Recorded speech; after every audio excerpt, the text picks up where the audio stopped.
Yun lang ang flower ko sa harap at saka yung hanging. Dito ito ko kayo sa mga flower. Yan yung flower ko. Yan lang. 2023. Yan ito lang yung flower ko. Ito yung mga perennial. Tingnan nyo, nilagyan namin ng mga bato. Ang ganda na tingnan. Ito yung mga perennial flower ko. Ito yung inaalagaan ko araw-araw.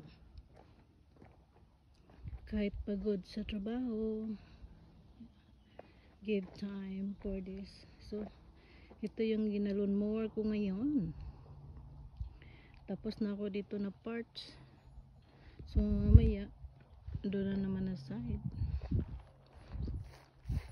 Tingnan mo yung mga flower ko. Ayan.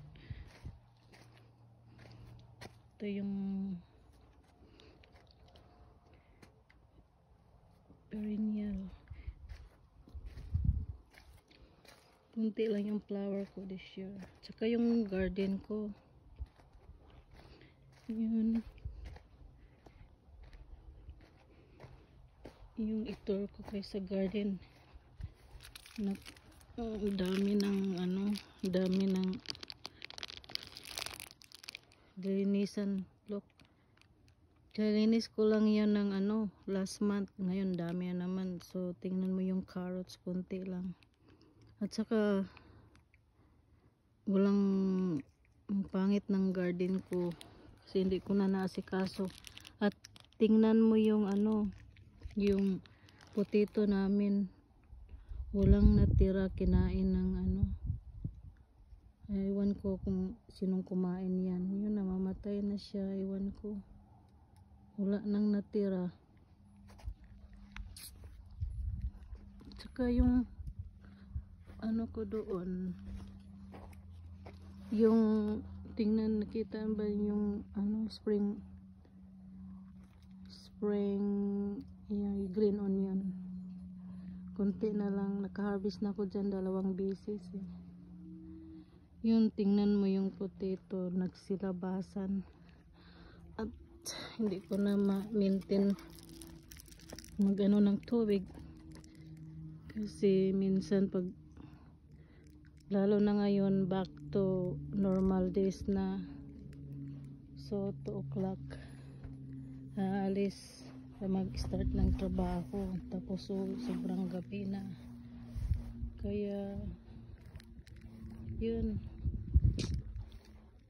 ito lang ang pag-asa ko, yung mga perennial yearly. Tingnan mo yung swing ko dati, yung sobrang ganda dito. At saka hindi ko na ma-afford bumili ng daming flower dati kasi libre, mostly libre. Yun. So yun, ito lang muna ang update ko sa yard namin. Mamaya doon, mag-mower pa ako doon pa sa kabila. Yan ang bagong mower. Yan. So ito yung kabibili lang to nakaraang araw. So this is the first time ride for me, so I try it to yung bagong edition, new edition. Tingnan mo, may cruise control na siya, parang sasakyan. Ang taray, social. Okay guys, thank you so much. At ito yung kahoy na tinanim ko nung pagkamatay ni Manoy Loloy. So ito na siya ngayon. Yun, every year kasi mamamatay ito pag winter, tapos mawabuhay na naman pag summer. So yun, tingnan mo, may galing yan kay Ma'am June na mga yung para matakot yung mga wild animals like reader.